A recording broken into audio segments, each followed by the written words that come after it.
اعمال کی اصلاح کرم سے کر دے۔ الحمدللہ رب العالمین والصلاة والسلام علی سید المرسلین، اما بعد فاعوذ باللہ من الشیطان الرجیم، بسم اللہ الرحمن الرحیم۔ پڑھیے الصلاۃ والسلام علیک یا رسول اللہ وعلی آلک واصحابک یا حبیب اللہ۔ الصلاۃ والسلام علیک یا نبی اللہ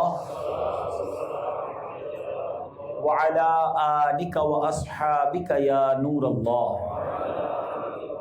درود پاک پڑھنے کے بے شمار فضائل و برکات ہیں۔ بڑی مشہور حدیث ہے، کئی بار ہم نے سنی ہوگی۔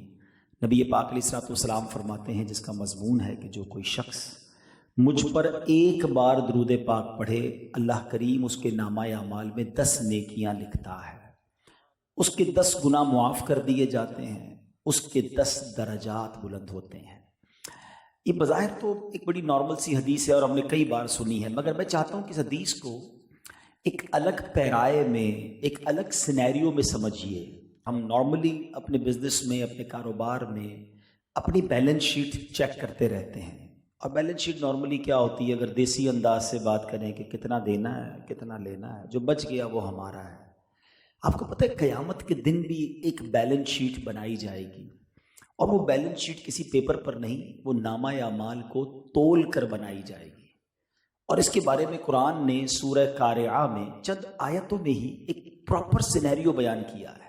قرآن فرماتا ہے وَأَمَّا مَنْ ثَقُلَتْ مَوَازِينُهُ فَهُوَ فِي عِيشَةٍ رَاضِيَةٍ۔ اللہ نے فرمایا جس کی نیکیوں کا پلڑا بھاری ہو گیا، وہ مزے میں ہوگا، وہ چین میں ہوگا، وہ جنت کے باغوں میں ہوگا۔ وَأَمَّا مَنْ خَفَّتْ مَوَازِينُهُ فَأُمُّهُ هَاوِيَةٌ وَمَا أَدْرَاكَ مَا هِيَ نَارٌ حَامِيَةٌ۔ قرآن کہتا ہے جس کے پلڑے ہلکے ہو گئے نیکیوں کے، وہ تو بھڑکتی ہوئی آگ میں جائے گا، وہ ہاویہ میں جائے گا۔ اب آپ نے وہ حدیث بھی سنی ہوگی کہ ایسے بھی لوگ ہوں گے قیامت کے دن کہ جب ان کی نیکیاں اور گناہ تولے جائیں گے تو ایک گناہ کی وجہ سے، یعنی ایک گناہ زیادہ ہو رہا ہوگا یا ایک نیکی کم پڑ رہی ہوگی، اس کے لیے وہ پھنس جائے گا، مارا پھرے گا کہ کوئی قیامت کے اس پورے میدان میں ایک نیکی دے دے یا میرا کوئی گناہ لے لے تاکہ میرا نیکیوں کا پلڑا بھاری ہو جائے۔ آپ ذرا سوچئے کتنی نفسا نفسی کا دور ہوگا، اور اگر ایسا کوئی شخص اللہ نہ کرے ہم میں سے ہوگا، اس کو کتنی حسرت ہوگی کہ یار میں ایک ہی گناہ کم کر لیتا، وہ حرام نہ دیکھتا، وہ حرام نہ بولتا، وہ جھوٹ نہ بولتا، وہ حرام نہ کماتا، تو آج میرا گناہوں کا پلڑا ہلکا ہوتا اور نیکیوں کا بھاری ہوتا، اور دیکھو یہ سب جنت میں جا رہے ہیں، میں بھی ان کے ساتھ چلا جاتا۔ کتنی حسرت ہوگی اسے کہ اگر اس کو یہ یاد آئے گا کہ میں ایک درود اور پڑھ لیتا، ایک کلمہ پاک اور پڑھ لیتا، 2 رکعت نفل اور پڑھ لیتا۔ ایک تو بات اس سے سیکھنے کو یہ ملی قرآن کی ان آیتوں سے کہ کسی بھی گناہ کو چھوٹا سمجھ کر نہیں کرنا چاہیے، چلو یار کر لو کوئی بات نہیں، وہی گناہ پھنسوا سکتا ہے۔ اور کبھی کسی نیکی کو چھوٹا سمجھ کر چھوڑنا نہیں چاہیے۔ ہمارے بہت سارے اب لوگ ایسے بن گئے کہ جن کی پورے دن میں نماز 5 ٹائم پڑھتے بھی ہیں نا، تو نفل نہیں ہے، سنت غیر موقعہ بالکل ختم ہو، آبسلیٹ ہو گئی ہیں۔ اب تو عجیب لوگ نکلے، میں تو پہلے سنتے نہیں تھے، ہمارے نوجوانوں میں یہ کہ فرضی پڑھتے ہیں بھائی ہم تو، پتہ نہیں کہاں سے سیکھ لیا ہے۔ یاد رکھو نفل جو ہے وہ آپ کی سنت کا دائرہ ہے، یعنی یوں سمجھیے کہ سیکیورٹی کی ایک پوری چین ہوتی ہے نا، یہ ایک لائن اگر آپ نفل کی پکی کر لیں تو آپ کی سنتیں پکی ہو جائیں گی۔ سنت کو پکڑ لو گے تو واجب پکا ہو جائے گا، واجب پکڑ لو گے تو فرض پکا ہو جائے گا۔ جب بندہ نفل چھوڑتا ہے نا، ہم نے دیکھا آہستہ آہستہ اس کی سنتیں بھی جاتی ہیں، سنتیں چھوڑتا ہے پھر شیطان واجب پر حملہ کرتا ہے، اور جب واجب بھی چھوڑتا ہے تو فرض بھی چلا جاتا ہے۔ تو یہ سیکیورٹی کی ایک پوری چیز لے کے ایک دائرہ ہے، اپنے گرد نفل نماز کا سیکیورٹی کا دائرہ رکھو، تمہاری فرض کبھی نہیں جائے گا۔ تو بہرحال اب سوچیے قیامت کا دن جب ایک ایک عمل تولا جا رہا ہوگا، اس وقت کتنی حسرت ہوگی کہ یار میں تھوڑی اور نیکیاں کر لیتا، آج پھنس گیا میں۔ اور سچی بات کہوں میں، اگر کوئی ریئلٹی کے ساتھ ہم سے پوچھے کہ یار ذرا پوری زندگی کا انالائز کر کے بتاؤ کہ نیکیاں زیادہ ہیں یا گناہ زیادہ ہیں، تو شاید ہم سب کا جواب یہی ہوگا کہ یار خطائیں زیادہ ہیں۔ اب what is the way to clear your balance sheet on the day of judgment؟ اب کیا طریقہ ہے کہ یار گناہ زیادہ ہو گئے نیکیاں کم ہو گئی، اب کرنا کیا پڑے گا؟ یا تو میں نیکیاں گناہ سے زیادہ کر لوں، یا میں گناہ کسی طریقے سے کم کروں تاکہ میرا نیکیوں کا پلڑا بھاری ہو جائے۔ اب یہ حدیث پاک دوبارہ سنو، اندازہ ہوگا کمال کا وظیفہ ہے درود پاک۔ آقا فرماتے ہیں صلی اللہ تعالیٰ علیہ وسلم، جو ایک بار درود پاک پڑھے 10 نیکیاں نامہ اعمال میں لکھی جاتی ہیں اور 10 گناہ معاف کر دیے جاتے ہیں۔ It means the more I recite درود پاک، جتنا میں درود پاک پڑھتا جاؤں گا میری بیلنس شیٹ جو ہے وہ بیلنس ہوتی جائے گی، نیکیاں بڑھتی جائیں گی اور گناہ کم ہوتے جائیں گے۔ جب اس تصور کے ساتھ درود پاک پڑھو گے نا اور تسبیح ہاتھ میں ہوگی تو تسبیح رکھنے کو جی نہیں چاہے گا، خطائیں یاد آئیں گی، گناہ یاد آئیں گے کہ بہت کر لیے یار، اور درود پڑھ لوں تاکہ رب معاف فرما دے۔ اے میرے پیارے اسلامی بھائیوں، کثرت کے ساتھ درود پاک اپنا معمول بنائیے، چلتے پھرتے اٹھتے بیٹھتے انشاءاللہ بروز قیامت کی شرمندگی سے محفوظ رہیں گے۔ آئیے مل کر محبت کے ساتھ بآواز بلند درود پاک پڑھ لیں۔ صلو علی الحبیب صلی اللہ تعالی علی محمد صلی اللہ علیہ وسلم۔ آج میں انشاءاللہ کچھ اللہ والوں کی بات، ایک ایسا عظیم روحانی اسٹرکچر اس دنیا میں قائم ہے اور اللہ والوں کو رب نے کیسی کیسی عطاؤں سے نوازا، اس کے بارے میں چند باتیں عرض کروں گا۔ اور چونکہ ینگسٹرز بھی بیٹھے ہیں، بعض اوقات کنفیوژنز بھی ہو جاتی ہیں کرامت کے بارے میں، اللہ کے ولیوں کے بارے میں، تو اس بارے میں بھی کچھ قرآن و حدیث سے عرض کرنے کی کوشش کروں گا۔ ایک بڑا ہی ایمان افروز واقعہ ہے، خلیفہ ہارون رشید بڑا نیک بادشاہ گزرا، اپنے وقت کا خلیفہ تھا، یعنی آج کے دور کا ہم سمجھ لیں پرائم منسٹر تھا۔ اس کی جو زوجہ تھی وہ بھی بڑی نیک خاتون تھی، زبیدہ خاتون۔ زبیدہ خاتون ایک بار اپنی کنیزوں کے ساتھ کہیں سفر پر جا رہی تھی تو انہوں نے شہر کے کونے میں دیکھا کہ ایک ایسی ہستی جس کو جو گئے ہیں بغداد شریف، انہوں نے مزار شریف پہ حاضری بھی دی ہوگی، حضرت بہلول دانا رحمۃ اللہ تعالیٰ علیہ۔ بہلول ایکچولی عربی میں کسی مجنون کو یا یوں سب دیوانے کو کہتے ہیں، تو لوگ انہیں بہلول کہا کرتے تھے۔ تو اب علماء کرام نے بتایا کہ ان کا تو مرتبہ اتنا بلند تھا کہ ان کے نام کے ساتھ دانا لگا دیا گیا کہ یہ تو عقل مند تھے، اور کتنے عقل والے تھے بھی آگے سنیں گے آپ۔ تو زبیدہ خاتون جو ہے جب اس سفر پر جا رہی تھی تو آپ نے دیکھا کہ بہلول دانا رحمۃ اللہ تعالیٰ علیہ زمین پر کچھ مٹی سے بنا رہے ہیں۔ آپ نے کہا کہ اے بہلول کیا بنا رہے ہو، کیا کر رہے ہو؟ تو کہا میں جنت کا محل بنا رہا ہوں۔ زبیدہ خاتون نے کہا کہ کیا اس کی قیمت کیا ہے؟ کہا 1 درہم قیمت ہے۔ 1 درہم تو بہت نارمل رقم ہے، آج بھی 1 درہم کتنے کا ہے؟ وہ بھی زمانے میں بھی درہم ایک نارمل اماؤنٹ تھی، دینار سونے کی اشرفی ہوتی تھی، درہم تو چاندی کا سکہ ہوتا تھا۔ انہوں نے فوراً جو ہے وہ درہم دے دیا اور گھر آ گئی۔ رات جو ہے جب زبیدہ خاتون سوئی تو تہجد پڑھ کے عبادت کر کے، تو لیٹ نائٹ میں ان کے شوہر نے انہیں جگایا اور کہا کہ اٹھو، خیریت تو ہے؟ کیا بات ہے؟ کہ میں رات سویا تو خواب میں نے ایک بہت خوبصورت باغ دیکھا، میں سیر کرنے لگا تو میں نے کسی سے پوچھا کہ یہ کون سا باغ ہے؟ تو کہا یہ تو جنت الفردوس ہے۔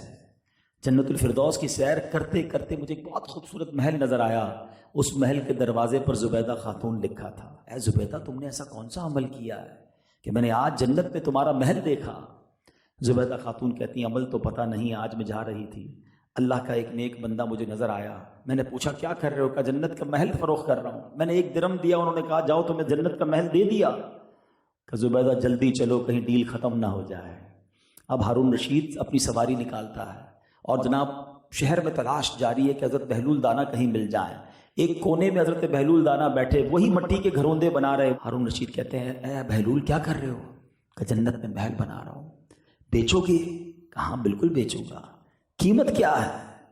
کہا اے ہارون اس کی قیمت تمہاری پوری سلطنت ہے، پوری سلطنت ہے۔ حضرت ہارون رشید کہتے ہیں کہ کل تو تم نے میری زوجہ کو 1 درہم میں بیچا تھا اور آج اتنے ریٹ بڑھ گئے۔ تو حضرت بہلول دانا کہتے ہیں اے خلیفہ زبیدہ خاتون بن دے کر لے کر گئی تھی، تم دیکھ کر لینے آئے ہو، تم نے دیکھ لیا ہے وہ محل۔ بہرحال وہ بھی اللہ والے تھے، کہا اے بہلول دانا میں اپنی ساری سلطنت آپ کو دی، بس مجھے جنت میں محل دے دیں۔ تو حضرت بہلول دانا فرماتے ہیں کہ سلطنت کا میں نے کیا کرنا ہے، وہ تو ہماری ٹھوکروں پر ہے، جاؤ سلطنت بھی تم لے جاؤ اور جنت کا محل بھی تمہیں عطا کیا۔ اب یہ بڑا ایمان افروز واقعہ ہے، لیکن ونس اگین میں نے یہ واقعہ بیان کرتے ہوئے مجھے اندازہ ہے کہ یہ واقعہ آپ کسی بھی محفل میں بیان کر دیں، کچھ لوگ تو بہت خوش ہوتے ہیں، مگر شیطان کئی لوگوں کے ذہنوں میں وسوسے ڈالتا ہے کہ یار یہ کیسے ہو سکتا ہے کہ کوئی اللہ کا ولی جو ہے کسی کو جنت عطا کر دے۔ ہیں؟ کسی ایسی کرامت کیسے دکھا سکتا ہے؟ تو آج میں یہ نیت کر کے آیا تھا. ہم بعض اوقات اولیاء کرام کی شان کے بارے میں کنفیوز ہو جاتے ہیں. ہمارے لوگ کنفیوز ہو جاتے ہیں, بہت سارے تو نہیں ہوتے, لیکن چونکہ نیو جنریشن اور پرابلم پتہ کیا ہے, اس کی ایک وجہ بھی ہے. اس کی وجہ یہ کہ آج جب سے سوشل میڈیا آیا نا, سب کو سننا ہے. اچھا سنتے سب کو ہیں تو پھر کنفیوز بھی ہو جاتے ہیں کہ فلاں نے یہ کہا تھا تو فلاں نے یہ کہا تھا. مجھے آج تک ایک بات نہیں سمجھ آئی کہ ماشاءاللہ آپ پڑھے لکھے لوگ ہیں, کبھی ایسا ہوا کہ آپ کسی درزی کے پاس گئے, اس نے آپ کا کپڑا بڑا اچھا سی کر دیا, تو آپ نے کہا یہ کپڑا بڑا اچھا بناتا ہے, میرا کرتا شلوار بالکل فٹ آتا ہے, میں اپنا نیا گھر بھی اس سے ہی بنوا لیتا ہوں. آپ کہیں گے نہیں یار, درزی کا کام کپڑے سینا ہے, بلڈر گھر بنائے گا. کبھی ایسا ہوا کسی موچی کے پاس گئے, اس نے جوتا بالکل ٹھیک کر دیا, کاٹتا تھا جوتا, آپ نے کہا جوتا سیٹ کر دیا, میری طبیعت خراب ہے, دوائی بھی تم دے دو. تو آپ کہیں گے نہیں, موچی جوتے سیے گا, ڈاکٹر دوائی دے گا. زندگی کے ہر شعبے میں جو ایکسپرٹ ہوتا ہے ہم اس کی طرف جاتے ہیں, مگر دین اتنا مظلوم ہو گیا ہے کہ دین جناب ہر کوئی انٹرپریٹ کر رہا ہے اور ہم ہر کسی کی سنی جا رہے ہیں, اور اسی لیے کنفیوز بھی ہیں. ہمیں دین سیکھتے وقت بھی پہلا پیرامیٹر کیا بنانا ہوگا کہ میں اس کی بات سنوں جو کوالیفائڈ, جو سرٹیفائڈ, جو واقعی اللہ رسول کے دین کو جاننے والا ہے نا. مفتی ہے, عالم ہے, عاشق رسول ہے, سب سے پہلے تو یہ دیکھنا ہے کہ اس نے اللہ رسول کا دامن تھاما ہے کہ نہیں, صحابہ اور اہل بیت کی محبت ہے کہ نہیں. اگر وہ واقعی عاشق رسول, عالم دین ہے, اس کی بات سنیں تو پھر آپ کو کنفیوژنز نہیں ہوں گی. تو پہلی بات یہ ضروری ہے کہ ہم نے سیکھنا کس سے ہے. دین سیکھنے کے لیے بھی ہمیں پہلے پک اینڈ چوز کرنا ہوگا. اگر اب ہر کسی سے بات سنیں گے تو اینڈ آف دا ڈے ہم کنفیوز ہوتے چلے جائیں گے. تو بہرحال میں آتا ہوں اپنے ٹاپک کی طرف کہ ہمیں آج اولیاء کرام کے بارے میں سمجھنا ہے کہ اللہ کے ولیوں کی شان کیا ہوتی ہے, ان کا مقام کیا ہوتا ہے. قرآن مجید میں اللہ تبارک و تعالیٰ اولیاء کرام کے بارے میں کیا فرماتا ہے, اولئک حزب اللہ الا ان حزب اللہ هم المفلحون. یہ اللہ کی جماعت ہے, سنتا ہے, اللہ ہی کی جماعت کامیاب ہے. سبحان اللہ. ولی کس کو کہتے ہیں پہلے یہ سمجھیے گا. ولی کہتے ہیں عربی میں, اس کا ترجمہ بنتا ہے دوست. اب جس کو رب اپنا دوست بنا لے, اگر کوئی بہت بڑے آدمی کا دوست بن جائے, اب اس آدمی کی پاور اسے ملتی نہیں ملتی, کوئی بہت بڑے منسٹر کا, کوئی وزیر اعظم کا, کوئی جناب بہت بڑے اربوں پتی شخص کا بہت کلوز فرینڈ بن جائے, تو اس کے لیے چیزیں کتنی آسان ہو جاتی ہیں. میرا تو دوست ہے, ابھی میں پیسے لے آتا ہوں, ابھی میں کام کر لیتا ہوں. دنیا میں جب بڑے آدمی سے دوستی ہو تو چیزیں آسان ہو جاتی ہیں. جسے رب اپنا دوست بنا لے, اب اس کے لیے چیزیں آسان کیوں نہیں ہوں گی؟ کیونکہ خالق کا دوست ہو گیا نا, مالک کا دوست ہو گیا, اللہ نے اسے ہی عطائیں فرمائی ہیں. بہرحال اولیاء کرام کی شان کیا ہے؟ سبحان اللہ. کتنے خوبصورت الفاظ کتابوں میں اولیاء کرام کے بارے میں ہیں کہ اولیاء کرام وہ مقدس ترین ہستیاں ہیں کہ جن پر پہاڑ سلامتی بھیجتے ہیں. اولیاء کرام سے وحشی جانور مانوس ہوتے ہیں, اولیاء کرام سے جانور بھی برکتیں حاصل کرتے ہیں. شیطان اولیاء کرام کے قریب نہیں جاتا. اللہ اکبر. جن پہاڑوں پر, وادیوں پر ولیوں کے قدم لگ جائیں, وہ پہاڑ اپنے اوپر فخر کیا کرتے ہیں. اولیاء کرام کی شان کیا ہے کہ انشاءاللہ وہ قیامت کے دن پھر جنت کے بالا خانوں میں رہیں گے, جنت کی عمدہ سواریوں پر سوار ہوں گے. اولیاء کرام جنت میں اللہ پاک کے کلام کو سنیں گے. اور کیسے کیسے اولیاء کرام گزرے کہ آج ان کی ہم باتیں سنتے ہیں تو ایمان تازہ ہو جاتا ہے. مگر آج سب سے پہلے میں اس کنفیوژن کو دور کرنا چاہتا ہوں کہ جناب ریفرنس کے ساتھ بات کیجیے. لوگ کہتے ہیں نا ریفرنس دیجئے اور قرآن و حدیث سے بات کیجئے اور کرامت کیسے ثابت ہوتی ہے. چلے میں آج 2-3 قرآنی واقعات سے آپ کو آپ کی بات بھی سمجھا دیتا ہوں, اور انشاءاللہ اس کے ضمن میں بہت ساری باتیں ہم سیکھتے بھی چلے جائیں گے. بڑا مشہور واقعہ ہے حضرت مریم رضی اللہ تعالیٰ عنہا کا. ٹھیک ہے, حضرت مریم کون تھی پہلے یہ یاد رکھیے. حضرت عیسیٰ علیہ السلام کی آپ والدہ ہیں. اس کا مطلب عورت نبی نہیں ہوتی تو آپ نبی نہیں ہیں, آپ ولیہ ہیں. بیت المقدس میں آپ ایک محراب کے پاس بیٹھ کر عبادت کرتی تھی, اور اس زمانے میں اللہ کے نبی تھے حضرت زکریا علیہ نبینا علیہ السلام. ٹھیک ہے, قرآن پاک کی صورت اور ریفرنس لے لو, سورہ آل عمران آیت نمبر 37 سے 41 میں یہ واقعہ موجود ہے. آپ چاہیں تو اس کو نوٹ کر لیں. واقعہ کیا ہے کہ حضرت مریم اس محراب میں عبادت کرتی تھی, اور آپ کے محراب میں بے موسم کے پھل آتے تھے.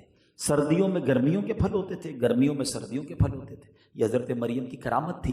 اچھا, حضرت زکریا کا حال یہ تھا کہ آپ اللہ کے نبی ہیں, مگر آپ کو بیٹے کی بڑی تمنا تھی. آپ کے یہاں اولاد نہیں تھی. آپ گر گڑا کر دعائیں مانگتے تھے, بڑھاپا آ گیا, مگر آپ کے یہاں اولاد نہیں ہوئی. اب میں ذرا یہ واقعہ روکتا ہوں اور اس میں سے پہلے سبق لیتا ہوں ہم سب کے لیے. حضرت زکریا کون ہیں؟ اللہ کے نبی ہیں، اولاد کے تمنائی ہیں، دعائیں کر رہے ہیں، اولاد نہیں ہے، مگر زبان پر شکوہ بھی نہیں ہے۔ ہم میں سے بہت سارے ایسے لوگ ہوں گے جن کے دلوں میں بہت ساری تمنائیں ہوں گی، کوئی اولاد مانگتا ہے، کوئی گھر مانگتا ہے، کوئی کاروبار، وہ مسئلہ حل نہیں ہوتا، پھر کیا ہوتا ہے؟ زبان سے شکوے شروع ہو جاتے ہیں، یار میری تو دعائی قبول نہیں ہوتی، میں مکے مدینے میں گیا، میں نے فلاں بزرگ سے دعا کرائی، میں مزار پہ گیا، میرا مسئلہ ہی حل نہیں ہوا۔ تو پہلے اللہ پر یقین کرنا تو سیکھو نا۔ میں اللہ کے نبی کی بات کر رہا ہوں، آپ کی سیرت میں لکھا ہے کہ آپ بہت عرصے تک دعا مانگتے رہے، آپ کے یہاں اولاد نہیں ہوئی، بڑھاپا آ گیا۔ سیکھنے کو کیا ملا؟ کہ ہمیں اللہ پر بھروسہ اور ایمان ہونا چاہیے۔ دو حدیثوں سے بات کو سمجھا دیتا ہوں کہ وہ لوگ جو یہ کہتے ہیں یار میری دعائی قبول نہیں ہوتی، اور میرا ایک دوست ہے، میں تو نماز بھی پڑھتا ہوں، سجدے بھی کرتا ہوں، صدقے بھی کرتا ہوں، میری مسئلے حل نہیں ہوتے، اس کے حل ہو جاتے ہیں، وہ نماز بھی نہیں پڑھتا، شیطان ہے نا، وسوسے ڈالتا ہے۔ ایک حدیث سنو، مسئلہ حل ہو جائے گا۔ حدیث پاک کا مضمون ہے کہ نبی پاک فرماتے ہیں جب اللہ کا کوئی نافرمان فاسق فاجر اللہ کی بارگاہ میں دعا کرتا ہے تو اللہ فرشتوں سے فرماتا ہے اس کا کام جلدی کر دو، مجھے اس کی آواز پسند نہیں ہے، یہ دوبارہ نہ مانگے میرے سامنے۔ اور جب کوئی اللہ کا پیارا دعا کرتا ہے نا، اللہ کا حبیب دعا کرتا ہے، اللہ فرشتوں سے فرماتا ہے فرشتوں ابھی اس کا کام نہ کرنا، اس کو اور مانگنے دو، مجھے اس کا مانگنا پسند آ رہا ہے۔ سچ بتاؤ یار، ہمارا کام جلدی ہو جائے یہ اچھا ہے، یہ کام تھوڑا ڈیلے ہو، مگر رب کبھی تو فرشتوں سے فرما دے کہ میرے بندے کو مانگنے دو، مجھے اس کا مانگنا پسند آ رہا ہے۔ اللہ پر بھروسہ تو کرو نا۔ اور دوسری بات کہ کیوں نہیں ہوتی بعض اوقات دعا قبول ہیں، یہ بڑا نارملی کئی بار میں نے بیانات میں مثال دی ہے کہ ہمارا جب چھوٹا بچہ ہوتا ہے، بھائی ہوتا ہے، اس کا گلا خراب، بخار، اور وہ رونے لگے کہ جناب مجھے آئس کریم کھانی ہے، جوس پینا ہے، یا ایسی چیز مانگے جو ہمیں پتہ ہے اس کے لیے اچھی نہیں ہے، ہم اسے رونے دیتے ہیں مگر اس کی ضد پوری نہیں کرتے۔ کیوں؟ ہمارا جواب یہ ہوتا ہے کہ میں والد ہوں، مجھے پتا ہے بیٹے کو کب کیا دینا ہے۔ تو بتاؤ نا، تم والد ہو، تمہیں پتا ہے بچے کو کب کیا دینا ہے، میرے رب کو نہیں پتا مجھے کب کیا دینا ہے، میں رو رہا ہوں وہ نہیں دے رہا، وہی میرے لیے بہتر ہوگا نا۔ تو اللہ پر بھروسہ کرنا سیکھیں۔ حضرت زکریا دعا کر رہے ہیں اولاد کے لیے، اولاد نہیں ہو رہی۔ اب حضرت زکریا نے کیا دیکھا کہ بی بی مریم کی جو محراب ہے نا، اس محراب میں بے موسم کے پھل ہیں۔ پوچھا اے مریم یہ کہاں سے آئے؟ کہا یہ اللہ کی طرف سے رزق ہے۔ تو حضرت زکریا نے کیا خوبصورت ازیوم کیا کہ جب حضرت مریم کی اس محراب میں بے موسم کے پھل آ سکتے ہیں، میری اولاد کا موسم تو چلا گیا، میں بوڑھا ہو چکا ہوں، ضعیف ہو گیا ہوں، اب اولاد نارملی اس ایج پہ نہیں ہوتی، مگر جو رب محراب میں بے موسم کے پھل دے سکتا ہے، وہ رب میری دعا سنے، اس محراب میں جا کے میں دعا کروں اور مجھے بے موسم میں اولاد بھی دے سکتا ہے۔ حضرت زکریا اس محراب میں چلے گئے، قرآن میں یہ واقعہ موجود، اور آپ نے جا کر دعا کی اللہ کی بارگاہ کہ اے اللہ مجھے تو اولاد دے دے، میری اولاد کا موسم تو چلا گیا، میری عمر کا موسم بھی چلا گیا، مگر تو مریم کو بے موسم کے پھل دے سکتا ہے تو مجھے اولاد دے دے۔ اب کیا ہوا؟ قرآن کہتا ہے یہ دعا قبول ہوئی، اللہ نے انہیں بیٹا بھی عطا فرمایا، بیٹے کا نام بھی یحییٰ رب نے عطا فرمایا، اسے نبوت بھی عطا فرما دی۔ اچھا اس واقعے سے دو مسئلے حل ہو گئے، مسئلے تو تین حل ہوئے۔ دعا میں تاخیر پر رب سے شکوہ نہیں کرنا ہے، ٹھیک ہے۔ دوسرا میٹر کیا سالو ہو گیا کہ کرامت حضرت مریم کی قرآن میں اس کا ذکر موجود۔ تیسرا بڑا زبردست مسئلہ حل ہو گیا، حضرت زکریا تو اللہ کے نبی ہیں، کہیں بھی دعا کرتے، لوگ کہتے ہیں نا یار کیا ضرورت ہے فلاں جگہ جا کر دعا کرنے کی، گھر میں بیٹھ کے دعا کرو، اللہ سب جگہ سے سنتا ہے۔ بے شک میرا رب سب جگہ سے سنتا ہے، مگر اللہ والوں کے جہاں قدم لگ جائیں نا، اللہ والے جہاں عبادت کریں، آپ اللہ کے نبی ہیں مگر محراب مریم میں جا کر دعا کر رہے ہیں کہ اللہ میری دعا سن لے، اور ان کی دعا قبول ہوئی۔ تو یہ دلیل ہے ہمارے پاس کہ مجھے ایک بات بتاؤ کہ جہاں اللہ کی ولیہ عبادت کریں ادھر حضرت زکریا جا کر دعا کریں تو دعا قبول ہو جائے، تو جس مزار میں اللہ والے موجود ہوں اس مزار کے قریب جا کر ہم دعا کریں تو اللہ کیوں نہ ہماری دعاؤں کو سنے گا۔ تو بات کلیئر ہو گئی۔ اب چلتے ہیں قرآن کے ایک دوسرے واقعے کی طرف، بلکہ میں مشورہ بھی ساتھ ساتھ دیتا جاؤں گا، قرآن پڑھا کرو اور بما تفسیر پڑھا کریں۔ بڑی پیاری تفسیر قرآن ہے صراط الجنان، اس کو پڑھیں گے تو اور چیزیں کلیریفائی ہوں گی۔ قرآن پاک کی ایک سورت ہے، ون آف دا امیزنگ سورت آف قرآن، سورہ کہف، اس کو ضرور پڑھیں، ہر جمعے کو پڑھیں۔ اس کی تو فضیلتیں بھی ہیں کہ ایک جمعے سے دوسرے جمعے تک پڑھنے والے کے لیے نور ہوتا ہے۔ تو سورہ کہف کیا ہے؟ سورہ کہف میں 3 بڑے امیزنگ واقعات ہیں۔ اوئے ہوئے اس کو پڑھیں تو ایمان تازہ ہو جاتا. پتہ نہیں کون کون سی سٹوریاں پڑھتے ہیں. قرآن کی کہانیاں پڑھو نا. حضرت خضر علیہ السلام اور حضرت موسیٰ کی ملاقات کا ایک عجیب واقعہ اس میں موجود ہے سورہ کہف کی تفسیر میں ہی. سورہ کہف میں غار والوں کا واقعہ بھی موجود ہے اور سورہ کہف میں حضرت ذوالقرنین کا واقعہ بھی موجود ہے جب وہ یاجوج ماجوج کے پاس جا کر انہوں نے دیوار لگا دی. یہ تو بھی ایک واقعہ ہونا بھی ہے نا. یاجوج ماجوج نے تو آنا ہے. یعنی قرآن میں ایسے ایسے ہسٹوریکل ایونٹ ہیں مگر بدقسمتی سے ہم قرآن پڑھتے نہیں نہ اپنے بچوں کو اس تفصیل سے پڑھاتے ہیں. یہاں میں ایک مشورہ بھی دے دیتا ہوں. بڑی پیاری کتاب ہے عجائب القرآن غرائب القرآن, اردو میں ہے اور اس کتاب میں قرآن کے تقریباً سارے واقعات موجود ہیں. یہ کتاب خرید لیں, روز کا ایک واقعہ خود بھی پڑھیں, اپنے بچوں کو سنائیں, انٹرسٹ بھی لیں گے اور سنیں گے بھی. تو بہرحال اس پہ کون سی کرامت کا ذکر ہے؟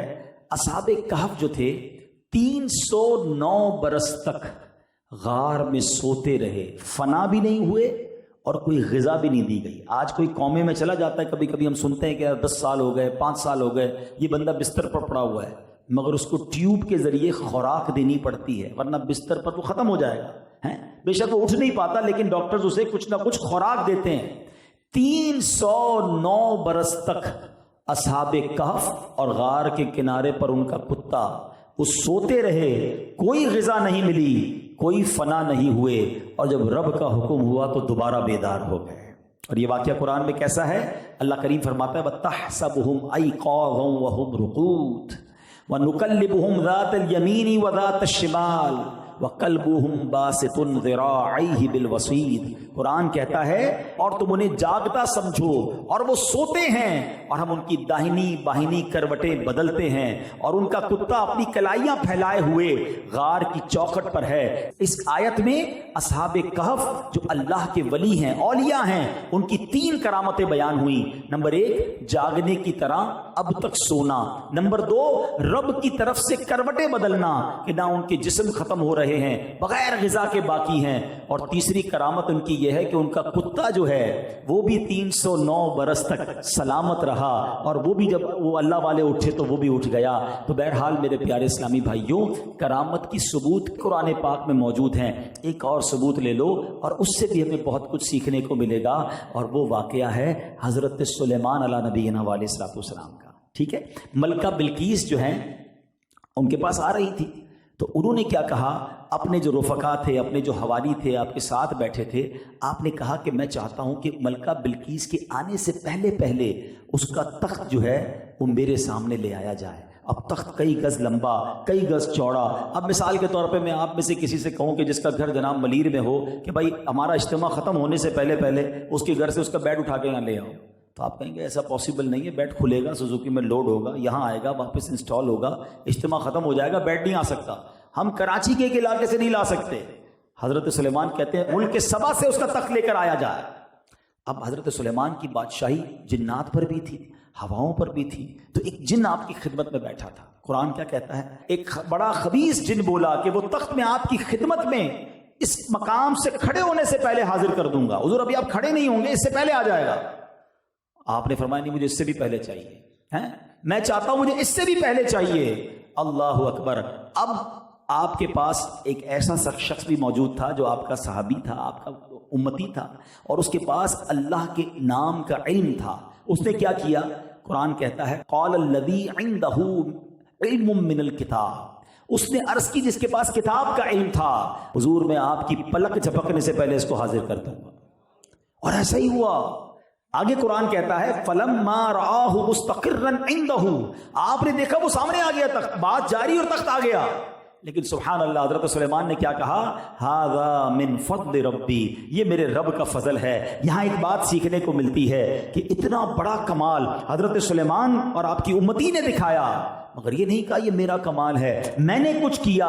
کیا فرمایا اللہ والوں نے, ہذا من فضل ربی, یہ میرے رب کا فضل ہے. سیکھنے کو یہ ملا کہ اگر زندگی میں کبھی کوئی کمال مل جائے, کوئی شہرت مل جائے, اللہ پاک نے کسی کو چہرہ اچھا دیا, کسی کو آواز اچھی دی, کسی کو مال دیا, کبھی یہ نہ سمجھے کہ میرا کمال ہے. اسے یہی کہنا چاہیے کہ میرے رب کا فضل ہے, یہ میرے رب کی عطا ہے, میرے پاس کچھ نہیں ہے, آج جو کچھ مجھے دیا ہے وہ میرے رب نے دیا ہے. اور یہی انداز اختیار کرنا چاہیے، کبھی تکبر میں نہ آ جانا کہ یہ میں نے کیا ہے، یہ میری کوششوں سے ملا ہے، کہ جب بندہ اس کیفیت میں آتا ہے تو وہ رب جب چاہتا ہے وہ نعمتیں واپس چھین لیتا ہے، کیونکہ جو شکر نہیں کرتا نا، اللہ تعالیٰ کی نعمتوں کا شکر ادا نہیں کرتا، کفران نعمت کرتا ہے، اس کی نعمتیں جو ہیں وہ چھین لی جاتی ہیں۔ تو بہرحال میرے پیارے اسلامی بھائیوں، میں نے قرآن سے 3 واقعات بیان کر دیے۔ اب حضرت سلیمان کا جو امتی تھا وہ کون تھا؟ وہ اللہ کے ولی تھے۔ اب میں ایک سوال کرنا چاہتا ہوں، حضرت سلیمان اللہ کے نبی ہیں نا، بالکل بہت بڑا مرتبہ ہے، مگر ہمارے آقا وہ تو سب سے اعلیٰ ہے نا، وہ تو حضرت سلیمان کے بھی آقا ہے نا۔ سبحان اللہ، سیدی اعلیٰ حضرت کیا فرماتے ہیں؟ خلق سے اولیاء، اولیاء سے رسول، اور رسولوں سے اعلیٰ ہمارا نبی۔ ہمارے آقا تو سب سے اعلیٰ ہے۔ تو سبحان اللہ، اے امتیوں تمہارے تمہیں مبارک ہو، ہمارے آقا تمام نبیوں سے اعلیٰ ہیں، تو میرے آقا کی امت بھی تمام امتوں سے اعلیٰ ہے۔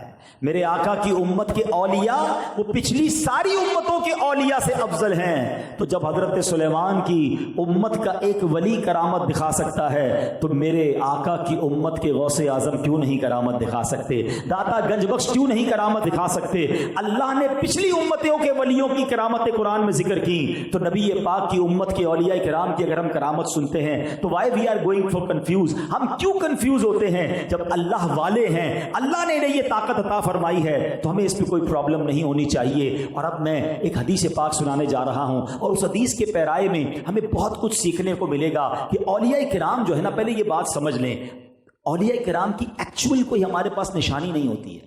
انبیاء کا نام قرآن میں موجود ہے، جن کا موجود ہے، اور صحابہ کون ہیں اس کی ڈیفینیشن ہے کہ جس نے اللہ کے نبی علیہ الصلوۃ والسلام کو اپنی سر کی آنکھوں سے ایمان کی حالت میں دیکھا یا ان کی صحبت اٹھائی اور ایمان پر ان کا خاتمہ ہوا، وہ صحابی ہے۔ مگر اللہ کا ولی کون ہے یہ ہم نہیں پہچان سکتے، بلکہ احادیث میں اور روایتوں میں مضمون ملتا ہے کہ اللہ کریم نے اپنے اولیاء کو بندوں میں چھپا کے رکھا ہے۔ ہم نہیں جانتے کہ آج کی اس محفل میں کتنے اولیاء بیٹھے ہیں، ہاں ہو سکتا ہے یہاں بھی کوئی موجود ہو، کیونکہ اللہ نے اپنے اولیاء کو بندوں میں چھپا کے رکھا ہے۔ اور ایک حدیث اب جو میں سنانے جا رہا ہوں، یہ بہت زیادہ ایک طرح سے انکریجنگ بھی ہے اور الارمنگ بھی ہے۔ اللہ کے حبیب علیہ الصلوۃ والسلام فرماتے ہیں، اہل جنت گرد آلود چہرے، بکھرے بالوں والے، پھٹے پرانے کپڑوں والے، جن کی کوئی پرواہ نہیں کی جاتی۔ یہ وہ لوگ ہیں کہ اگر بادشاہوں کے پاس جانا چاہیں تو انہیں اجازت نہ ملے، عورتوں کو نکاح کا پیغام دیں تو انکار کر دیا جائے، جب بات کریں تو ان کی بات نہ سنی جائے، ان کی ضروریات ان کے سینوں میں مچل رہی ہوتی ہیں۔ یہ ایسے جنتی ہیں کہ بروز قیامت ان میں سے ایک کا نور بھی تمام لوگوں پر تقسیم کیا جائے تو تمام کو پورا ہو جائے، ایسے لوگ ہوتے ہیں۔ تو اب اس پوری بات سے جہاں ہمیں اپنا عقیدہ، اپنے عقائد اور جو ہمارے یوں سمجھیے کہ اعتقادات ہیں وہ کلیریفائی ہو رہے ہیں کہ اللہ والوں سے محبت ہونی چاہیے اور اللہ نے ان کو بڑا مقام دیا ہوتا ہے، وہاں ایک اور بات سیکھنے کو ملے گی جو ہمارے اخلاق کے لیے بڑی ضروری ہے کہ ہمیں ایچ اینڈ ایوری پرسنالٹی کا ادب کرنا ہے۔ ہمیں اللہ کے ہر بندے سے محبت سے بات نہیں کرنی ہے۔ ہمیں نہیں پتا کہیں اللہ کا ولی نہ ہو، وہ اس کا مرتبہ بڑا نہ ہو، کیونکہ اگر اس کا دل ٹوٹ گیا تو رب ناراض ہو جائے گا نا۔ میرا جتنا چھوٹا سا مطالعہ ہے اب تک، میں نے 2 ہی ایسے کام پڑھے ہیں پیارے اسلامی بھائیوں، اللہ کریم نے اعلان جنگ فرمایا ہے، ایک سود کا کام کرنے والا اور ایک اللہ کے ولی سے دشمنی کرنے والا۔ ان 2 قسم کے لوگوں کے لیے رب نے فرمایا کہ میرا اس سے اعلان جنگ ہے۔ اب مجھے بتاؤ، رب سے جنگ کر کے کوئی جیت سکتا ہے؟ بربادی ہونا ہے نا۔ اگر میرا کوئی ایسا بھائی یہاں بیٹھا ہے جو سود پہ مبتلا ہے، سود کماتا ہے یا سود پہ ماں پیسے دیتا ہے یا سود سے پیسے لیتا ہے، نہ کرو ایسا۔ ہم نے برباد ہوتے ہی دیکھا ہے جنہوں نے سود پر اپنے کاروبار کو کھڑا کیا، تھوڑے دنوں کا عروج ضرور ملتا ہے مگر پھر فیکٹریاں اور گھر بھی بکتے دیکھے اور سب کچھ تباہ ہوتے دیکھا۔ ارے رب سے جنگ ہو رہی ہے نا، اور اس کے بعد اگر یہاں بچ بھی گیا تو قیامت کے دن تو جواب دینا ہے نا۔ تو آج اس مبارک اجتماع میں یہ بھی نیت کر لیں کہ ہم سود کے قریب بھی نہیں جائیں گے۔ کچھ لوگ یہ سوچتے ہیں، مجھے اندازہ میں ملا بھی ہوں ایسے لوگوں سے جو کہتے ہیں یار بات تو ٹھیک ہے کہ سود کا کام نہیں کرنا چاہیے، مگر میں پھنس گیا ہوں، اگر میں سود کا کام ختم کروں گا تو مجھے اپنی چیزیں بیچنی پڑ جائیں گی، میرا لائف سٹائل نیچے آ جائے گا۔ یہ وہ فیصلہ ہے جو آپ نے دنیا میں کرنا ہے، ادھر بنگلوں میں رہنا ہے، ادھر لگژری لائف سٹائل اپنانا ہے، اور قبر میں اگر سانپ بچھو آ گئے تو کیا کرو گے؟ ادھر اگر جہنم کا عذاب تمہارا مستحق بنا تو کیا کرو گے؟ ادھر سیکریفائس کر لو۔ کئی لوگوں پہ آ کے بتاتے ہیں کہ یار جب سود کا کام ختم کر رہے تھے نا، ڈر تھا کہ سب کولیپس ہو جائے گا، مگر اللہ نے غیب کے خزانوں سے ایسا دیا کہ پہلے سے زیادہ اچھے ہو گئے ہیں۔ اللہ رزق دینے والا ہے نا۔ ہم یہ جتنے بھی حرام کام کرنے والے ہوتے ہیں یہ بعض اوقات سمجھ رہے ہوتے ہیں کہ ہم جھوٹ بول رہے ہیں، ہم رشوت کا کام کر رہے ہیں، ہم ملاوٹ کر رہے ہیں، ہم جھوٹ بول رہے ہیں، ہم دھوکہ دے رہے ہیں، مگر ہمت نہیں کر رہے ہوتے۔ خدا را ایک بار ہمت کر لو۔ مجھے وہ واقعہ بھولتا نہیں ہے۔ ایک بار ہمارے ایک مبلغ دعوت اسلامی اٹلی کے فیضان مدینہ میں بیان تھا، ایک اجتماع تھا، تو حدیث کے حلال پر ہی بیان ہو رہا تھا۔ تو اجتماع کے بعد ایک نوجوان آیا، آنکھوں میں آنسو تھے، اور آ کر کہتے ہیں مولانا صاحب آپ نے بات تو بہت اچھی کی ہے، اور ہمارے یہاں یورپ میں اسٹور ہے میرا، اور ہمارے اسٹور پر شراب بھی بکتی ہے۔ جو یورپ گئے انہیں پتہ ہے کہ وہ نارمل ہے، تو کہتے ہیں کہ مجھے پتہ ہے میں حرام کر رہا ہوں، لیکن شراب کا ریشیو زیادہ ہے، اگر میں شراب بند کر دوں گا نا میرا اسٹور کا کرایہ بھی نہیں نکلے گا، میرے بچوں کی روزی کا کیا ہوگا، میں چاہتا ہوں میں چھوڑ دوں لیکن کیسے چھوڑوں۔ تو اس مبلغ دعوت اسلامی نے اسے 2-3 باتیں کہیں جو میں آج آپ کے سامنے کرنا چاہتا ہوں۔ جو یہ سوچتا ہو کہ یار بات ٹھیک ہے مجھے حرام نہیں کمانا، مگر میں کیسے چھوڑوں، میرا سب کچھ چلا جائے گا۔ اس مبلغ نے اس نوجوان سے کیا کہا تھا؟ اس نے کہا کہ یہ بتاؤ تم غلط کر رہے ہو، حرام کما رہے ہو؟ کہتا ہاں۔ تمہیں روزی مل رہی ہے؟ کہتا ہاں۔ کہ تم یہ کیسے سوچ سکتے ہو کہ تم حرام کماؤ تو تمہیں پیسے ملیں گے، اور حلال کماؤ گے تو رزق دینے والا مالک روزی بند کر دے گا؟ رازق کون ہے؟ اللہ۔ اس نے کہا اللہ، تو تمہیں اللہ پر بھروسہ ہونا چاہیے۔ وہ نوجوان زاروں کی طرح رونے لگا۔ 1-1.5 سال بعد وہ مبلغ پھر گئے اٹلی، وہ تو بھول گئے تھے، مگر وہ نوجوان اجتماع کے بعد آ گیا، کہتے حضرت یاد ہے مجھے پہچانا میں کون ہوں؟ کہ کون؟ کب آپ نے مجھے کہا تھا کہ اللہ روزی دینے والا ہے، شراب بیچنا چھوڑ دو، آپ تو چلے گئے یہ کہہ کر، میں روتا رہا سوچتا رہا، میں نے شراب چھوڑ دی حضرت، وہ دن ہے آج کا دن ہے، اللہ نے میرے کاروبار میں اور برکت ڈال دی ہے۔ اچھا یہ قرآن کا وعدہ ہے، پتہ ہے آپ کو؟ اللہ نے قرآن میں فرمایا وَمَن يَتَّقِ اللَّهَ يَجْعَلْ لَهُ مَخْرَجًا، اللہ قرآن میں فرماتا جو اللہ سے ڈرے اللہ اس کے لیے نجات کا راستہ نکالے گا۔ وَمَن يَتَّقِ اللَّهَ يَجْعَلْ لَهُ مَخْرَجًا وَيَرْزُقْهُ مِنْ حَيْثُ لَا يَحْتَسِبُ، اللہ ادھر سے روزی دے گا جدھر تمہارا گمان بھی نہیں ہوگا۔ بالکل ایسا ہوتا ہے کہ بندے کو اندازہ بھی نہیں ہوتا یہ پیسے کدھر سے آ رہے ہیں، غیب سے آئیں گے، کیونکہ آپ نے ایک حرام کا دروازہ بند کر دیا ہے، اللہ کو راضی کرنے کی طرف چل پڑے ہو۔ اور آگے اس قرآن کی آیت کا حصہ کتنا پیارا ہے، وَمَن يَتَوَكَّلْ عَلَى اللَّهِ فَهُوَ حَسْبُهُ، جو اللہ پر بھروسہ کرے اللہ اس کے لیے کافی ہے۔ تو آج یہ پیغام لے کر جاؤ کہ ہم نے حرام کی طرف نہیں جانا، ایک لقمہ بھی حرام کا نہ کھانا ہے نہ اپنے بچوں کو کھلانا ہے، تھوڑا بھی ہوگا اللہ اس میں برکت ڈال دے گا۔ پیسے بہت ہے لوگوں کے پاس، سکون نہیں ہے، چین نہیں ہے، نیند نہیں آتی، ٹینشن ہے، کیا کرنا اس پیسے کا کہ لائف ہی ٹھیک نہیں ہے۔ حلال تھوڑا بھی ہو اس میں برکت بہت زیادہ ہوتی ہے۔ اور دوسری بات جو ہم نے حدیث سے سنی تھی کہ جو اللہ کے کسی ولی سے دشمنی کرے اللہ فرماتا ہے میرا اس سے اعلان جنگ ہے۔ اس سے کیسے بچ سکتے ہو کہ سب کے ساتھ اچھا برتاؤ۔ ابھی تو ہم نے حدیث پڑھ لی نا کہ ایسے لوگ ہوتے ہیں جن کو اپنی محفل میں کوئی نہیں بلاتا، کیا پتا میرا ڈرائیور، میرا ملازم، میرے گھر میں کام کرنے والا، میری فیکٹری پر کام کرنے والا جس کو میں روز ڈانٹتا ہوں، اور وہ اللہ کی بارگاہ میں پتہ نہیں کیا مرتبہ رکھتا ہو۔ آقا نے تو یہی فرمایا نا اس کو محفل میں بھی نہیں بلاتے لوگ، اس نے نکاح بھی کرنے کے لیے کوئی تیار نہیں ہوتا، پراگندہ بال ہوتے ہیں، مگر مقام یہ ہوتا ہے کہ قسم اٹھا لے تو رب ان کی قسم کو پورا فرما دیتا ہے۔ بلکہ یہاں میں ایک مشورہ بھی دوں گا آپ کو، کبھی زندگی میں ایسا فیل ہونے لگے نا آپ کو کہ یار چیزیں بہت اچھی جا رہی تھی، کاروبار بھی ٹھیک تھا، فیملی بھی ٹھیک تھی، every thing is very good, صحت بھی ٹھیک تھی، اور آہستہ آہستہ چیزیں خراب ہونے لگی ہیں، یار کاروبار ڈاؤن ہونے لگ گیا، نقصان ہونے لگ گیا ہے، گھر بار میں بھائی بہن سب بڑی محبت سے رہتے تھے، جھگڑے ہونے، بات پہ جھگڑے ہونے شروع ہو گئے ہیں، میری صحت بالکل ٹھیک تھی اب ڈاؤن ہونے لگ گئی ہے، چیزیں جب تتر بتر ہونے لگے نا، چیک کر لو کسی کا دل تو نہیں دکھا دیا، کسی اللہ والے کی ہائی تو نہیں لے لی۔ یہ ضروری ہے کیونکہ جب ان کے ہاتھ اٹھ جائے نا، جب مظلوم کا ہاتھ اٹھتا ہے نا تو پھر عرش تک پکار جاتی ہے۔ زندگی کا ایک فارمولہ بنا لو میرے پیارے اسلامی بھائیوں، ہم نے ہائے نہیں لینی، ہم نے دعائیں لینی ہیں، ہم نے دل توڑنے نہیں ہیں، ہم نے دل جوڑنے ہیں، ہم نے ہر مسلمان کی عزت کرنی ہے۔ آج آپ کو میں نے حدیث سنا دی ہے کہ یہ لوگوں میں چھپے ہوئے ہیں اللہ والے، ان کا مرتبہ اتنا اعلیٰ ہے اور ہمیں پتہ نہیں ہے، تو ہم کس منہ سے کسی کو ذلیل کر سکتے ہیں، کسی کی دل توڑ سکتے ہیں، کسی کو جناب کیا کیا نہیں کہتے لوگ، کس طرح ڈسکریج کرتے ہیں۔ تو آج کے اس اجتماع میں جہاں ہم نے کرامت کا ثبوت قرآن سے سنا، اولیاء کرام کی شان کے بارے میں سنا، وہاں ہم یہ میسج بھی لے کر جائیں کہ ہم نے ہر مسلمان سے محبت سے پیش آنا ہے، ایک آخری حدیث سنا کر اپنی بات ختم کرتا ہوں کہ اللہ کے حبیب علیہ الصلوۃ والسلام فرماتے ہیں ایک ایک بندے کی جو ویلیو ہے نا، دیکھو اس حدیث سے سمجھ آئے گی.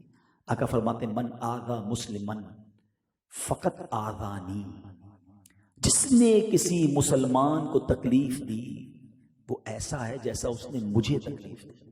کون کہہ رہا ہے؟ اللہ کے نبی کہہ رہے ہیں. اور سنو آگے کیا فرماتے ہیں، ومن آذانی فقط آذ اللہ، کہ جس نے مجھے تکلیف دی وہ ایسا ہے جس نے اللہ کو تکلیف دی. اب بات کہاں تک جائے گی؟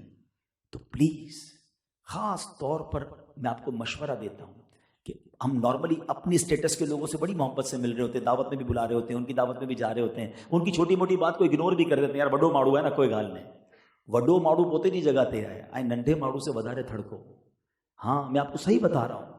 اور میں پنجابیوں کا ایک جملہ جب سے سنا ہے نا، کبھی کبھی رونگٹے کھڑے ہو جاتے ہیں. جملے کی شاید وہ ہیبت آپ نہ محسوس کر سکیں. ایک بندے نے جب یہ جملہ کہا تھا نا، مجھے فیل ہوا تھا جیسے کہ رونگٹے کھڑے ہو گئے. اس نے کہا مضبوط آدمی سے مت ڈرو، ماڑے آدمی سے ڈرو. پنجابی میں ماڑا کہتے ہیں کمزور کو. میں نے کہا یہی کیوں کہا آپ نے؟ کہا جو کمزور ہوتا ہے نا اس کے ساتھ رب کی رحمت ہوتی ہے. ہاں جب کمزور ہاتھ اٹھاتا ہے نا، کیونکہ اس کے پاس اور کچھ نہیں ہوتا، اس کی کوئی سورس نہیں ہے، اس کی کوئی بات بھی نہیں سنتا، مگر جب وہ ہاتھ اٹھاتا ہے نا تو وہ عرش تک جاتی ہے. تو آپ اپنے اطراف میں سب سے پہلے تو چیک لسٹ یہ بنائیں کہ کمزور کون کون ہے. آپ کے رشتہ داروں میں، آپ کے دوستوں میں، آپ کے پڑوسیوں میں، آپ کے ملازمین میں پہلے ان کا ہاتھ پکڑ لو، ان کا دل جیت لو. کیا معلوم ان کے ہاتھ اٹھ گئے ہمارا بیڑا پار ہو جائے گا. کمزوروں، اب نبی پاک علیہ الصلوۃ والسلام کی احادیث بھی اس طرح کی ملتی ہے. مضمون ہے کہ مجھے تلاش کرنا ہو تو میری امت کے مسکینوں اور کمزوروں میں مجھے تلاش کرو. اللہ کے حبیب تو ان سے اتنی محبت فرماتے اور ہم ان کو کچھ اہمیت ہی نہیں دیتے. اس کی کیا ویلیو ہے، اس کی کیا حیثیت ہے؟ نہیں. کیا معلوم یہ اللہ کا ولی ہو، کیا معلوم اس کا مرتبہ کیا ہو. تو بہرحال میرے پیارے اسلامی بھائیوں، اللہ مجھے اور آپ کو اولیاء کا فیضان عطا فرمائے، اولیاء کرام کے نقش قدم پر چلنے کی توفیق عطا فرمائے. آخر میں پیران پیر کی کچھ باتیں عرض کر دیتا ہوں. غوث اعظم کی سیرت کا پہلو کیا تھا کہ آپ نے 40 سال تک عشاء کے وضو سے فجر ادا کی. 15 ایئرز تک، 15 سال تک روزانہ قرآن پاک پورا ختم کیا. اب میں کوسچن کرتا ہوں، 11ویں منانے والا، قادری کہلانے والا غوث پاک تو 40 سال تک عشاء کے وضو سے فجر پڑھیں، اور غوث پاک کا مرید کہلانے والا نہ عشاء پڑھے نہ فجر پڑھے. یہ کیسا اولیاء کرام کا نقش قدم پر چلنے والا ہے؟ وہ 15 سال تک روزانہ پورا قرآن پڑھے. مگر ایسا بھی بھائی ہو سکتا ہے یہاں بیٹھا ہو جس کو اب تک قرآن پڑھنا ہی نہیں آتا. کتنا پڑھتا ہے یہ تو کوسچن ہی بات کی بات ہے نا. تجوید کے ساتھ مخارج سے اب تک قرآن پڑھنا ہی نہیں سیکھا. کیسے ملے گا اولیاء کا فیضان؟ تو اگر واقعی پیران پیر شیخ عبد القادر جیلانی اور اولیاء کرام کا فیضان لینا ہے نا تو ان کی فٹ اسٹیپ کو فالو کریں. ہم بالکل نیاز کھانے والے ہیں، نیازی ہیں، مگر اس سے پہلے نمازی ہیں. نماز تو فرض ہے نا. تو بہرحال آج نیت کریں انشاءاللہ کہ آج کے بعد ہماری کوئی نماز قضا نہیں ہوگی. انشاءاللہ روزانہ کچھ نہ کچھ قرآن پاک پڑھیں گے اور پھر دیکھیں اولیاء کا فیضان کیسے ملتا ہے. اللہ کریم آج کی اس محفل کو اپنی بارگاہ میں قبول فرمائے. ہم نے قرآن شریف کے ذریعے جو اولیاء کا مقام سنا، کرامات اولیاء کے بارے میں سنا، اللہ کریم ہمیں بھی اولیاء کرام کی سچی محبت عطا فرمائے. بلکہ آخر میں ایک اور خوبصورت بات کہہ دیتا ہوں، ولایت کا دروازہ بند نہیں ہوا. ہاں ابھی آج کے دور میں کوئی نبی نہیں آ سکتا. ہمارے آقا خاتم النبیین ہیں، اور چونکہ نبی پاک ظاہری طور پر پردہ فرما گئے تو کوئی صحابی بھی نہیں بن سکتا، کیونکہ نبی پاک کا صحبت اٹھانا ضروری ہے اس کے لیے. مگر آج کے دور میں کوئی ولی بن سکتا ہے. ہاں تو یہ دعاؤں میں شامل رکھیں. میرے پیر و مرشد کی دعا پر میں آج کے اس بیان کو ختم کرتا ہوں. بڑی پیاری دعائیں، ہاتھ اٹھائیے. کیا معلوم آج کی اس اجتماع کی برکت سے ہمیں بھی اللہ اپنا ولی بنا لے، اور اب جسے چاہے بنائے. تو اپنی ولایت کی خیرات دے دے، تو اپنی ولایت کی خیرات دے دے، میرے غوث کا واسطہ یا الہی، میرے غوث کا واسطہ یا الہی، بنا دے مجھے نیکوں کا صدقہ گناہوں سے مجھ کو بچایا الہی، گناہوں سے مجھ کو بچایا الہی۔ آمین آمین بجاہ النبی الامین صلی اللہ تعالی علیہ وسلم۔ میرے اعمال